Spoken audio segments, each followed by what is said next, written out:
ಇವತ್ತು ಬೆಳ್ಳಂಬೆಳಿಗ್ಗೆ ನಾನು ಬೆಂಗಳೂರಿನಿಂದ ಊರಿಗೆ ಬಂದೆ ಆಯಿತಾ. ಯಾವತ್ತು 5 ಗಂಟೆ 5:30 ಹಾಗೆ ಬರುವ ಬಸ್ಸು ಇವತ್ತು ಸ್ವಲ್ಪ ತಡವಾಗಿತ್ತು. ಹಾಗೆ ಅಪ್ಪ ಬಂದು ನನ್ನನ್ನು ಕರ್ಕೊಂಡು ಹೋದದ್ದು. ಇವತ್ತು ಬೆಳ್ಳಂಬೆಳಗ್ಗೆ ನೋಡ್ತಾ ಇರಬಹುದು ನಮ್ಮ ಊರು. ಎಲ್ಲರಿಗೂ ನನ್ನ ಯೂಟ್ಯೂಬ್ ಚಾನೆಲ್ಗೆ ಸ್ವಾಗತ. ನಾನಿವತ್ತು ಊರಿಗೆ ಬಂದಿದ್ದೇನೆ. ತುಂಬ ತಡವಾಗಿ ಎದ್ದದ್ದು, ಯಾಕಂತ ಹೇಳಿದರೆ ಬಸ್ಸಲ್ಲಿ ಪ್ರಯಾಣ ಮಾಡಿದರೆ ಸರಿಯಾಗಿ ನಿದ್ದೆ ಎಲ್ಲ ಆಗುದಿಲ್ಲಲ್ಲ. ಹಾಗೆ ಎದ್ದು ದೋಸೆ ಎಲ್ಲ ತಿಂದು ಈಗ ಮಧ್ಯಾಹ್ನ ಆಗಿದೆ. ಅಮ್ಮ ಉದ್ದಿನ ದೋಸೆ ಮಾಡಿದ್ರು.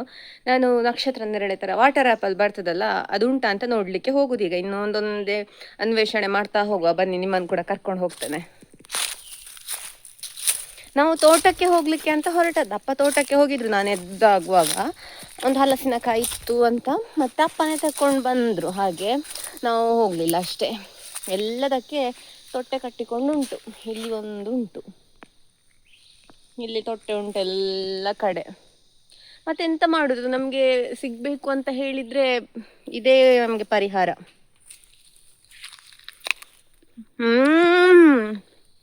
ಎಷ್ಟು ಸ್ವೀಟ್ ಉಂಟು ಗೊತ್ತುಂಟ, ಬೇಸಿಗೆ ಎದ್ದಲ್ವಾ. ನಂಗೆ ಗೊತ್ತಿಲ್ಲ ಯಾರ್ಯಾರ ಮನೆಯಲ್ಲಿ ಇದನ್ನು ಬೆಳಿತೀರಾ, ಯಾರ್ಯಾರು ಇದರ ರುಚಿ ನೋಡಿದ್ದೀರಾ ಅಂತ. ನಿಜಕ್ಕೂ ತುಂಬ ಸಿಹಿ ಉಂಟು. ಇದನ್ನು ನಮ್ಮ ಮನೇಲಿ ಇಲ್ಲದಾಗ ಅಪ್ಪ ಒಬ್ಬರು ಪರಿಚಯದವರ ಮನೆಯಿಂದ ತರ್ತಾ ಇದ್ರಂದ್ರೆ, ಈ ಗಿಡ ಕೊಟ್ಟವರಲ್ಲಿಂದಲೇ. ಆಗ ಕೂಡ ಅಷ್ಟೇ ಸಿಹಿ ಸಿಹಿ ಇರ್ತಾ ಇತ್ತು. ಆಸೆ ಆಗ್ತಾ ಇತ್ತು ನಮಗೆ ಮನೆಯಲ್ಲಿ ಕೂಡ ಇದ್ರೆ ಎಷ್ಟು ಚಂದ ಇರ್ತಿತ್ತು ಅಂತ. ಈಗ ಮನೆಯಲ್ಲಿ ಆಗ್ಲಿಕ್ಕೆ ಪ್ರಾರಂಭ ಆಗಿದೆ, ಒಳ್ಳೇದುಂಟು.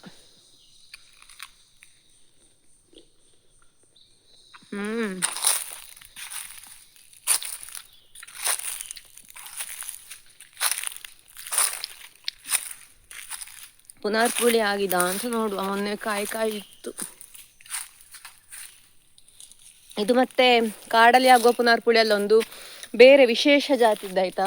ಎಂಥದ್ದು ನಿಂಬೆ ಹುಳಿಯ ಹಾಗೆ ಕಲ್ಲರ್ ಇರುವುದು ಹಾಗೆ ಎಂಥದ್ದು ಹೇಳಿ ಅಪ್ಪನಿಗೆ ಯಾರೋ ಪರಿಚಯದವರು ಕೊಟ್ಟದ್ದು ಗಿಡ. ಆದರೆ ಇದರ ಬಣ್ಣ ಕೆಂಪೆ, ರುಚಿ ಮಾತ್ರ ಸಿಹಿ, ತುಂಬ ಸಿಹಿ ಉಂಟು. ಹುಳಿ ಕಡಿಮೆ, ಸಿಹಿ ಜಾಸ್ತಿ.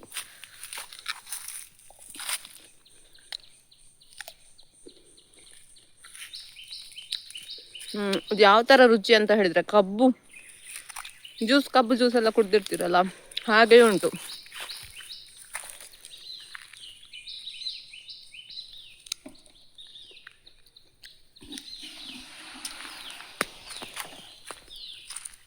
ಈ ಬೇಸಿಗೆಯಲ್ಲೆಲ್ಲ ಈ ಥರ ಹಣ್ಣುಗಳು ತಿನ್ನಲಿಕ್ಕೆ ತುಂಬ ಖುಷಿ ಆಗ್ತದೆ. ಒಳ್ಳೇದಿತ್ತು ಹಣ್ಣು. ಬೊಂಬೈ ನೆಲ್ಲಿಕಾಯಿ ಎಲ್ಲ ಖಾಲಿ ಆಗಿದೆ. ತುಂಬ ಇತ್ತು, ನಾನು ಮೊನ್ನೆ ಹೋಗುವಾಗ ಎಲ್ಲ ಬಿದ್ದು ಹಾಳಾಗಿ ಹೋಗಿದೆ. ಅಲ್ಲ ಯಾರಾದರೂ ಬಂದಿದ್ದಾರೆ ಗೊತ್ತಿಲ್ಲ ಕೊಯ್ಲಿಕ್ಕೆ. ಸೀತಾಫಲ ಕೂಡ ಅಷ್ಟೇ, ತುಂಬ ಒಂದು ಬೆಳೆದಿದೆ. ಅದನ್ನು ಕೊಯ್ಯುತ್ತೇನೆ, ಹಣ್ಣಾಗಬೇಕಷ್ಟೇ.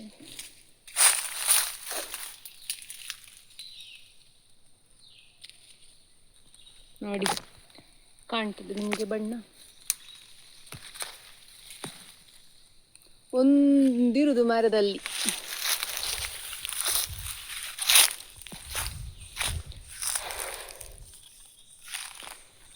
ಈ ಒಂದು ವಿಷಯಕ್ಕೆ ಸಾಕಷ್ಟು ಜನ ನನಗೆ ಕಮೆಂಟ್ ಹಾಕ್ತಾರೆ, ಇದು ಸೀತಾಫಲ ಅಲ್ಲ ರಾಮಫಲ, ನಿಮಗೆ ಎಂತ ಗೊತ್ತಿಲ್ಲ ಹಾಗೆ ಹೀಗೆ ಅಂತ ಸುಮಾರು ಜನ.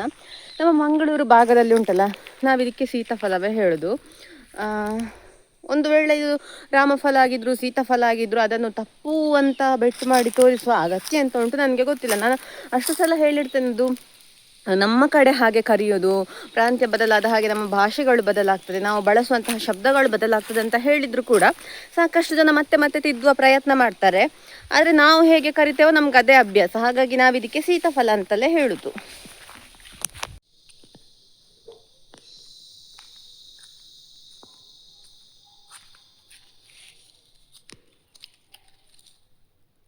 ಇನ್ನೊಂದು ಸ್ವಲ್ಪ ಹಣ್ಣಾಗಬೇಕು ಕಾಣ್ತದೆ, ಅಷ್ಟು ಬೆಳೆದಿದೆ, ನಾಳೆಗೆ ಹಣ್ಣಾಗ್ಬೋದು. ಹಾಗೆ ಈ ಒಂದು ಗಿಡದಲ್ಲಿ ಎಷ್ಟು ನಕ್ಷತ್ರ ನೇರಳೆ ಉಂಟಂತ ಹೇಳಿದರೆ, ಆದರೆ ಪ್ರಯೋಜನ ಎಂತ ಉಂಟು, ಎಲ್ಲ ಹುಳ ಗೊತ್ತುಂಟ.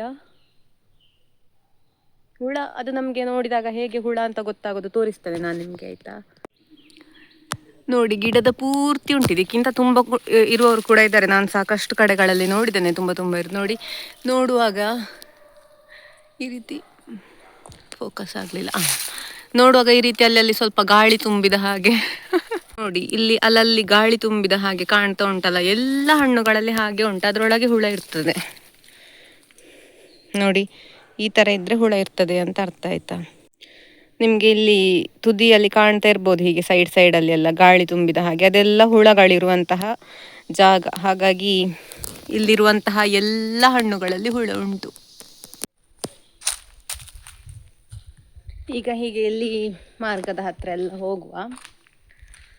ಹೋಗಿ ನೋಡುವ ಎಂತೆಲ್ಲ ಆಗಿದೆ ಒಂದು ವಾರದಲ್ಲಿ ನಾನಿಲ್ಲದೆ ಅಂತ. ನಿಮಗೆ ನೆನಪಿರಬಹುದು, ಅವತ್ತು ನಾನು ಕರಿಬೇವು ಸೊಪ್ಪಿದ್ದು ಹೂವಿದ್ದು ವಿಡಿಯೋ ತೋರಿಸಿದ್ದರಲ್ಲಿ ನೋಡಿ, ಕಾಯಿ ಆಗಿದೆ. ಈಗ ಸಂಜೆ ತೋಟದ ಕಡೆಗೆ ಹೋಗ್ಬೇಕು ಒಂದ್ಸಲ. ಇವತ್ತು ನಾನು ಮತ್ತೆ ಹಲಸಿನಕಾಯಿ ತರಲಿಕ್ಕೆ ತೋಟಕ್ಕೆ ಹೋಗುವಂತ ಹೊರಟದ್ದು, ಆದರೆ ಅಪ್ಪ ತೆಕ್ಕೊಂಡು ಬಂದಿದ್ರು, ಹಾಗಾಗಿ ಮತ್ತೆ ಹೋಗಲಿಲ್ಲ. ಈಗ ಮತ್ತೆ ಸಂಜೆ ಒಂದ್ಸಲ ಹೋಗಿ ಬರಬೇಕು. ಈಗ ಮಧ್ಯಾಹ್ನ ಊಟ ಎಲ್ಲ ಆಗಿದೆ ಅಪ್ಪ ಬಂದು, ನಾನು ಊಟ ಮಾಡಲಿಲ್ಲ. ನನಗೆ ಬೆಳಗ್ಗೆ ನಾನು ತಿನ್ನುವಾಗ ಲೇಟಾಗಿ ಹಸಿವಾಗಿರಲಿಲ್ಲ.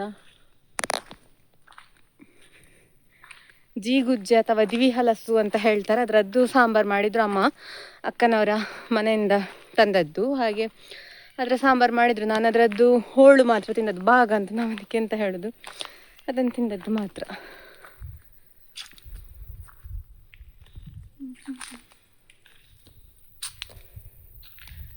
ಮಲ್ಲಿ ಕಾಯ್ತಾ ಇದ್ದಿರ್ಬೋದು, ಮೊನ್ನೆ ಮೆಸೇಜ್ ಹಾಕಿದ್ಲು ಅಕ್ಕ ಯಾವಾಗ ಬರುದು ಅಂತೆಲ್ಲ.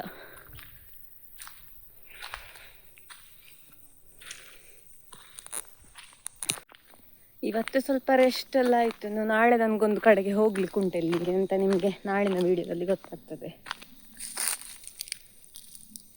ಲಿಲ್ಲಿ, ನೀವು ಇದಕ್ಕೆ ಎಂತ ಹೇಳ್ತೀರಂತ ತಿಳಿಸಿ ಆಯ್ತಾ. ಹೂವಿಗೆ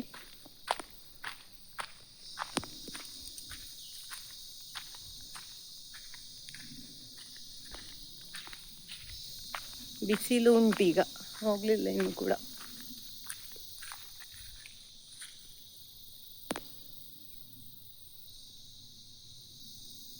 ನಾವು ಅದಕ್ಕೆ ಇರಿಂಟಿ ಅಂತ ಹೇಳುದು, ಟ್ರ ಅಂತ ಕೂಗ್ತದಲ್ಲ ಅದಕ್ಕೆ.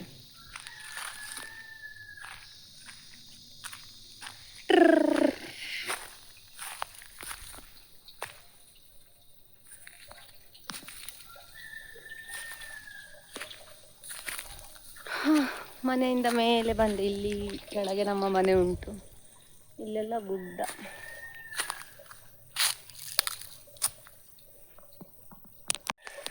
ಕೇರೆ ಹಾವನ್ನು ನೋಡದೆ ತುಂಬಾ ದಿವಸ ಆಯ್ತು. ಎಲ್ಲಿಯಾದ್ರೂ ಉಂಟಾ ಅಂತ ನೋಡ್ಲಿಕ್ಕೆ ಬರುದು ನಾನು.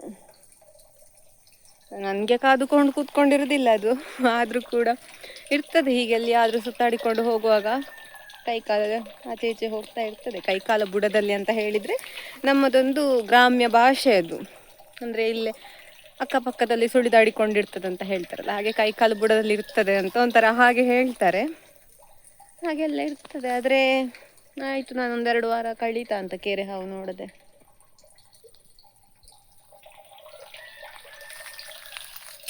ನಾನು ಮೊದಲು ವರ್ಕ್ ಫ್ರಮ್ ಹೋಮ್ ಮಾಡೋದಕ್ಕಿಂತಲೂ ಕೂಡ ಮೊದಲು ಕಂಟಿನ್ಯೂಸ್ ಆಗಿ ಸುಮಾರು 2-2.5 ವರ್ಷ ಆಫೀಸಿಗೆ ಹೋಗ್ತಾ ಇದ್ದೆ ಅಲ್ಲ, ಆಗ ನಾನು ತಿಂಗಳಿಗೊಂದ್ಸಲ ಊರಿಗೆ ಬರ್ತಾ ಇದ್ದದ್ದು. ತಿಂಗಳಿಗೊಂದ್ಸಲ ಬಂದೇ ಬರ್ತಾ ಇದ್ದೆ, ಎಷ್ಟು ಬ್ಯುಸಿ ಇದ್ರು ಕೂಡ. ಆ ಸಮಯದಲ್ಲೆಲ್ಲ ಕೇರೆ ಹಾವು ನೋಡದೆ 3-4-5 ತಿಂಗಳಲ್ಲ ಹಾಗೆ ಅಂತ ಹೇಳಿದ್ರೆ, ನಾನು 2 ದಿವಸಕ್ಕೆ ಅಂತ ಬರುದು, ಶನಿವಾರ ಆದಿತ್ಯವಾರ ಇದ್ದು ಹೋಗ್ತಾ ಇದ್ದದ್ದಲ್ಲ.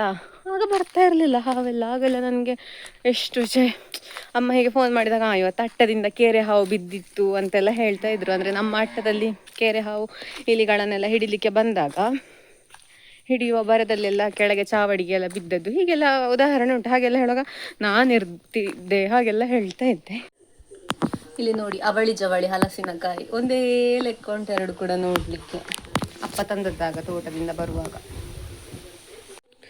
ನೋಡಿ ಎಷ್ಟು ದೊಡ್ಡ ಮಾವು ಅಂತ. ನನ್ನ ಅಕ್ಕನ ಮನೆಯಲ್ಲೇ ಆದದ್ದಾಯ್ತಾ ಇದು. ಅಮ್ಮ ಮೊನ್ನೆ ಹೋಗಿದ್ರು, ಆಗ ತಂದದ್ದು. ತುಂಬಾ ದೊಡ್ಡ ಉಂಟು, ಆದ್ರೆ ಇದು ವಿಡಿಯೋದಲ್ಲಿ ಅಷ್ಟು ದೊಡ್ಡ ಕಾಣ್ತದ ಇಲ್ವಾ ಗೊತ್ತಿಲ್ಲ. ನನ್ನ ಕೈಗಿಂತ ಎಷ್ಟು ದೊಡ್ಡ ಉಂಟು ಅಂತ ನೀವೇ ಇಲ್ಲಿ ಅಂದಾಜಿ ಮಾಡ್ಬೋದು. ನಾನು ಕೂತ್ಕೊಂಡಿರುವಾಗ ನನ್ನ ಕಣ್ಣಿಗೆ ಅಂತ ಬಿತ್ತು ನೋಡಿ, ಒಂದು ಓತಿಕೆ ಆತ ಇತ್ತು. ಹಾಗೆ ಹತ್ತಿರ ಹೋಗಿ ವಿಡಿಯೋ ಮಾಡುವಾಗ ಹಾರಿತದು ನೋಡಿ. ಇದು ಆ ಮಾವಿನ ಹಣ್ಣಿನ 3ನೇ ಒಂದು ಭಾಗ ಆಯ್ತಾ. ಅಂದ್ರೆ ಒಂದು ಮಾವಿನ ಹಣ್ಣಿನಲ್ಲಿ ಇದೇ ರೀತಿಯ 3 ಪ್ಲೇಟ್ ಉಂಟು, ಒಂದು ಅಪ್ಪನಿಗೆ, ಒಂದು ಅಮ್ಮನಿಗೆ, ಒಂದು ನನಗೆ ಅಂತ. ಎಷ್ಟು ದೊಡ್ಡ ಮಾವಿನ ಹಣ್ಣು ಇದ್ದಿರಬಹುದು ಹಾಗಿದ್ರೆ ಅಂತ ನೀವೇ ಊಹೆ ಮಾಡಿ. ರುಚಿ ಹೇಗುಂಟು ಗೊತ್ತಿಲ್ಲ, ತಿಂದು ನೋಡ್ತೇನೆ ನಾನು.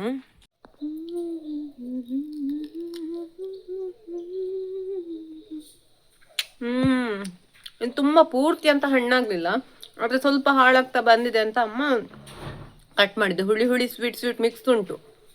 ನನಗೆ ಈ ಥರದ ಮಾವಿನಕಾಯಿ ಎಲ್ಲ ಇಷ್ಟ ಆಗುತ್ತೆ, ಮಾವಿನಕಾಯಿ ಮಾವಿನ ಹಣ್ಣು ಮಿಶ್ರಿತ. ಬನ್ನಿ ಹಲಸಿನಕಾಯಿ ಕಟ್ ಮಾಡುವ. ಆಗ ಅಪ್ಪ ತಂದಿರುವಂಥ ಹಲಸಿನಕಾಯಿಯನ್ನು ತುಂಡು ಮಾಡ್ತಾ ಇರೋದು. ಯಾಕೆ ಅಂತ ಹೇಳಿದರೆ, ಇವತ್ತು ಸಂಜೆ ನಮಗೆ ತಿಂಡಿಗೆ ಈ ಹಲಸಿನಕಾಯಿದ್ದು ಉಪ್ಪು ಕರಿ ಅಂತ ಹೇಳಿದರೆ ನಮ್ಮ ಕಡೆ ಒಂದು ಉಪಹಾರದ ಖಾದ್ಯ, ಅದು ಬೆಳಿಗ್ಗೆಗೆ ಅಥವಾ ಸಂಜೆಗೆ ಮಾಡ್ತೇವೆ. ಹಾಗೆ ಈ ಹಲಸಿನಕಾಯಿಯ ತೊಳೆ ನೋಡಿ ಎಷ್ಟು ದೊಡ್ಡ ಉಂಟು ಅಂತ. ಇದನ್ನು ಬಿಡಿಸಲಿಕ್ಕೆ ಕೂಡ ತುಂಬ ಸುಲಭ ಇತ್ತು, ಹಾಗೆ ತುಂಡು ಮಾಡಲಿಕ್ಕೂ ಕೂಡ ಅಷ್ಟೇ ದೊಡ್ಡ ದೊಡ್ಡ ತೊಳೆಗಳು ನಿಮಗೆ ಕಾಣ್ತಾ ಇರಬಹುದು ಇಲ್ಲಿ. ಹಾಗೆ ಈಗ ನಾನು ತುಂಡು ಮಾಡ್ತಾ ಇರುವಂಥದ್ದು ನಮ್ಮ ಹಸು ಮತ್ತು ಕರುವಿಗೆ ಹಾಕಲಿಕ್ಕೆ. ಹಾಗೆ ಅವುಗಳು ತುಂಬ ಇಷ್ಟಪಟ್ಟು ತಿನ್ನುವಂತಹ ಆಹಾರಗಳಲ್ಲಿ ಹಲಸಿನಕಾಯಿ ಕೂಡ ಒಂದು. ಹಲಸಿನ ಹಣ್ಣು ಸಮಯದಲ್ಲಿ ಎಲ್ಲ ಹಲಸಿನಕಾಯಿ ತುಂಡು ಮಾಡುವಾಗ ಅವುಗಳಿಗೆ ಬೇಗ ಗೊತ್ತಾಗ್ತದೆ, ಮತ್ತು ಕೂಗ್ತಾ ಇರ್ತದೆ ಬೇಗ ತನ್ನಿ ಅಂತ. ಹಾಗೆ ಹೀಗೆ ಕಟ್ ಮಾಡಿ ಮತ್ತೆ ಅದಕ್ಕೆ ತಿನ್ನಲಿಕ್ಕೆ ಹಾಕುವಂಥದ್ದು. ಹಾಗೆ ಇಲ್ಲಿ ಕಾಣ್ತಾ ಇರ್ಬೋದು, ಇದಿಷ್ಟು ಈ ಹಲಸಿನಕಾಯಿಯಲ್ಲಿ ಸಿಕ್ಕಿದಂತಹ ತೊಳೆಗಳು. ಹಲಸಿನಕಾಯಿ ತುಂಡು ಮಾಡಿ ಆದ ನಂತರ ದೊಡ್ಡ ಕೆಲಸ ಅಂತ ಹೇಳಿದರೆ ಕೈಯನ್ನು ತೊಳೆಯುವುದು. ಯಾಕಂತ ಹೇಳಿದರೆ ಕೈ ಪೂರ್ತಿ ಅಂಟಾಗಿರ್ತದೆ, ಅದಕ್ಕೆ ನಾವು ಮೇಣ ಅಂತ ಹೇಳುದು. ಅದನ್ನು ಬರಿಯ ನೀರಿನಲ್ಲಿ ಅಥವಾ ಸಾಬೂನು ಹಾಕಿ ತೊಳೆದ್ರೆ ಎಲ್ಲ ಹೋಗುದಿಲ್ಲ. ಅದಕ್ಕೆ ನಾವೆಂತ ಮಾಡ್ತೇವೆ ಅಂತ ಹೇಳಿದರೆ, ಈ ರೀತಿ ತೆಂಗಿನ ಎಣ್ಣೆ ಹಾಕಿ ಕೈಯನ್ನು ಪರಸ್ಪರ ಸ್ವಲ್ಪ ಘರ್ಷಿಸಬೇಕು ಚಂದ ತೊಳೆಯುವ ಹಾಗೆ.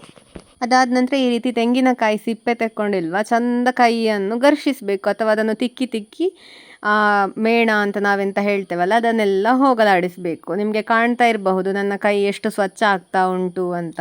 ಇದಕ್ಕೆ ತೆಂಗಿನ ಎಣ್ಣೆ ಆಗಬೇಕಂತ ಇಲ್ಲ, ಯಾವುದೇ ಎಣ್ಣೆಯನ್ನು ಕೂಡ ಬಳಸಿ ಚಂದ ಸ್ವಚ್ಛ ಮಾಡಬಹುದು ಕೈಯನ್ನು. ನೀವಿಲ್ಲಿ ನೋಡ್ತಾ ಇರಬಹುದು ನನ್ನ ಕೈ ಎಷ್ಟು ಮೇಣರಹಿತವಾಗಿ ಸ್ವಚ್ಛವಾಗಿ ಕಾಣ್ತಾ ಉಂಟು ಈಗ ಅಂತ. ಹಲಸಿನಕಾಯಿ ಕೊರೆಯೋ ಮೊದಲು ಕೂಡ ಕೆಲವರು ಎಣ್ಣೆ ಎಲ್ಲ ಹಾಕಿ ತುಂಡು ಮಾಡ್ತಾರೆ. ಹಾಗೆ ಮಾಡಿದರೂ ಕೂಡ ಕೊನೆಯಲ್ಲಿ ಮತ್ತೊಮ್ಮೆ ನಾವು ಕೈಯನ್ನು ಈ ರೀತಿ ಸ್ವಚ್ಛ ಮಾಡಲೇಬೇಕಾಗ್ತದೆ, ಇಲ್ಲದಿದ್ದರೆ ಕೈ ಅಂಟಿರ್ತದೆ. ಈಗ ನೋಡಿ ಎಷ್ಟು ಅಂಟು ಇಲ್ಲದೆ ಕೈ ಸ್ವಚ್ಛ ಆಯಿತು ಅಂತ. ಸಾಯಂಕಾಲ ಆಯಿತು, ನಾನು ಮತ್ತು ಅಮ್ಮ ತೋಟದ ಕಡೆಗೆ ಹೋಗ್ತಾ ಇದ್ದೇವೆ. ಅಪ್ಪ ಆಗಲೇ ಹೋಗಿದ್ದಾರೆ. ನಾವು ಹಲಸಿನಕಾಯಿ ಎಲ್ಲ ತುಂಡು ಮಾಡಿದ ನಂತರ ಈಗ ತೋಟಕ್ಕೆ ಹೋಗೋದು. ಇವತ್ತು ಸಂಜೆ ತಿನ್ನಲಿಕ್ಕೆ ಹಲಸಿನಕಾಯಿದ್ದು ಉಪ್ಪು ಕರಿ ಮಾಡೋದು ಅಮ್ಮ, ಹಾಗೆ ತುಂಡು ಮಾಡಿದ್ದು. ಈಗ ತೋಟಕ್ಕೆ ಹೋಗಿ ಬಂದ ನಂತರ ಅಮ್ಮ ತಿಂಡಿ ಮಾಡ್ತಾರೆ, ಮತ್ತು ನಾವೆಲ್ಲ ಕೂತ್ಕೊಂಡು ತಿನ್ನೋದು.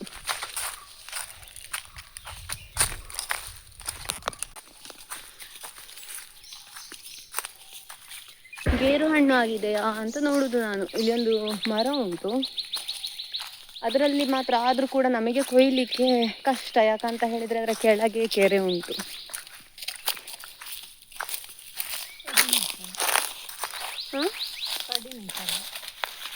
ಕಡಿಮೆ, ಹೌದು. ಗೇರು ಹಣ್ಣು ಈಗ ಅಂತಲ್ಲ, ತುಂಬ ಸಮಯ ಆಯಿತು ನಮ್ಮಲ್ಲಿ ಆಗುವುದಿಲ್ಲ. ಮುಳ್ಳು ತುಂಬ ಸಮಯ ಆಯಿತು. ಈಗ ಎಂಥದೋ ಗೊತ್ತಿಲ್ಲ, ಹವಾಮಾನಕ್ಕೋ ಅಥವಾ ಎಂಥದೋ. ಮೊದಲೆಲ್ಲ ಆಗ್ತಾ ಇದ್ದಷ್ಟು ಗೇರು ಹಣ್ಣು ಈಗ ಆಗುವುದಿಲ್ಲ.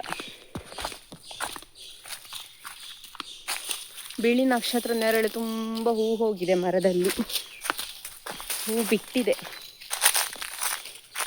ಇಲ್ಲಿ ಮರ ಕಾಣ್ತಾ ಇರಬಹುದು, ಅದರಲ್ಲೆಲ್ಲ ಹೂ ಉಂಟು. ಮಾವಿನ ಹಣ್ಣಿನ ಮರದ ಕೆಳಗೆ ಹೋಗಿ ಬರುವ. ನೋಡಿ ಅಂತೆ ತೆಂಗಿನಕಾಯಿಯನ್ನು ಹಂದಿ ತಿಂದದ್ದು ಅಂತ ಹೇಳಿದರೆ ಅದು ಸರಿ ಹಾಳಾಗಿದೆ ಅಂತ ಕಾಣ್ತದೆ. ಒಳಗೆ ಹಾಗೆ ಉಂಟು, ಕಾಣ್ತಾ ಇರಬಹುದು ನಿಮಗೆ. ಸೇರ್ಲಿಲ್ಲ ಕಾಣ್ತದೆ ಹಂದಿಗೆ. ನೋಡಿ ಇಲ್ಲೆಲ್ಲ ಸುಲಿದು ಹಾಕಿದ್ದು ರಾತ್ರಿಯ ಕೆಲಸ. ಇರುವ ಎಲ್ಲ ಉಂಟು ಇದರೊಳಗೆ. ಆದರೂ ಕೂಡ ಎಷ್ಟು ಗಟ್ಟಿಯಾಗಿರುವಂತಹ ಆ ಗೆರಟೆಯನ್ನು ಕತ್ತರಿಸಿ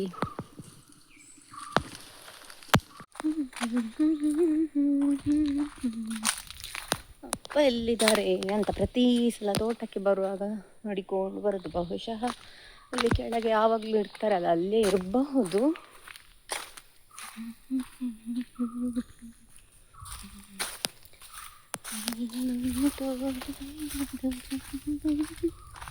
ಕೊಕ್ಕೋ ಬೆಳೆಲ್ಲ ಇಷ್ಟುಂಟಾದರೆ ಎಲ್ಲಿ ಅಂತ ತಿಂದುಕೊಂಡು ಉಂಟು. ಬೆಳೆಯುವಾಗ ತಿಂದಾಗ್ತದೆ.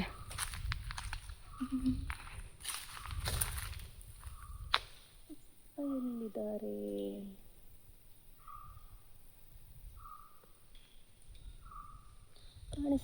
ಕಾಣಿಸ್ತಿಲ್ಲ.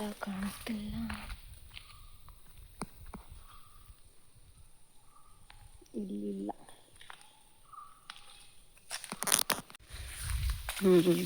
ಅಲ್ಲಿದ್ದಾರೆ ಅಪ್ಪ.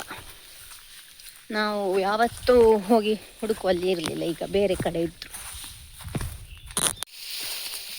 ನಾನು ಮತ್ತು ಅಮ್ಮ ಈಗ ಮನೆಗೆ ಹೊರಡ್ತೇವೆ. ಇನ್ನು ನಮಗೆ ಸಂಜೆದ್ದು ಚಹಾ ತಿಂಡಿ ಎಲ್ಲ ಮಾಡಬೇಕಲ್ಲ, ಹಾಗೆ ಹೋಗುದು. ಅಪ್ಪ ಸ್ವಲ್ಪ ತಡವಾಗಿ ಬರ್ತಾರಂತೆ, ತೋಟಕ್ಕೆ ನೀರೆಲ್ಲ ಹಾಕ್ಲಿಕ್ಕೆ ಉಂಟಲ್ಲ, ಹಾಗೆ ನಾನು ಹೋಗುದೀಗ. ಇಲ್ಲಿ ಕಾಣ್ತಾ ಇರಬಹುದು, ಈ ಮರಕ್ಕೆ ನಾವು ಉಪ್ಪಳಿಗ ಮರ ಅಂತ ಹೇಳುದಾಯ್ತಾ. ನಾವು ತೋಟಕ್ಕೆ ಹೋಗುವ ದಾರಿಯಲ್ಲಿ ನೋಡಿ, ಉಪ್ಪಳಿಗ ಮರದ ಕಾಯಿ ಎಲ್ಲ ಮಂಗ ತಿಂದು ಹಾಕಿದೆ ಕೆಳಗೆ. ಅದರ ಕಾಯಿಯನ್ನು ತಿನ್ನಲಿಕ್ಕೆ ತುಂಬ ರುಚಿ ಅಂತ ಕಾಣ್ತದೆ. ಅಲ್ಲಲ್ಲಿ ಎಷ್ಟು ಬಿದ್ದುಕೊಂಡುಂಟು ಅಂತ ನಿಮಗೆ ಕಾಣ್ತಾ ಇರಬಹುದು. ಮಂಗಗಳೆಲ್ಲ ಹಾರಿಕೊಂಡಿರ್ತದೆ ಆ ಮರದಲ್ಲಿ. ನಿಮಗೆ ಹತ್ತಿರದಿಂದ ತೋರಿಸ್ತೇನೆ ಕಾಯಿಯನ್ನು. ನಿಲ್ಲಿ, ಹಾಂ ನೋಡಿ, ಹೀಗಿರ್ತದೆ ಉಪ್ಪಳಿಗ ಕಾಯಿ. ನೋಡಿ, ಇದುವೇ ಹಲಸಿನಕಾಯಿದ್ದು ಉಪ್ಪು ಕರಿ ಆಯ್ತಾ. ಇದೇ ರೀತಿಯಲ್ಲಿ ನಾವು ಉಪ್ಪು ಸೊಳ್ಳೆ ಅಂತ ಹೇಳಿದ್ರೆ ಉಪ್ಪಲ್ಲಿ ಹಾಕಿಟ್ಟ ಹಲಸಿನಕಾಯಿದ್ದು ಕೂಡ ಮಾಡ್ತೇವೆ, ಅಥವಾ ನೇರವಾಗಿ ಮರದಿಂದ ತಂದ ಹಲಸಿನಕಾಯಿಂದ ಕೂಡ ಮಾಡ್ತೇವೆ.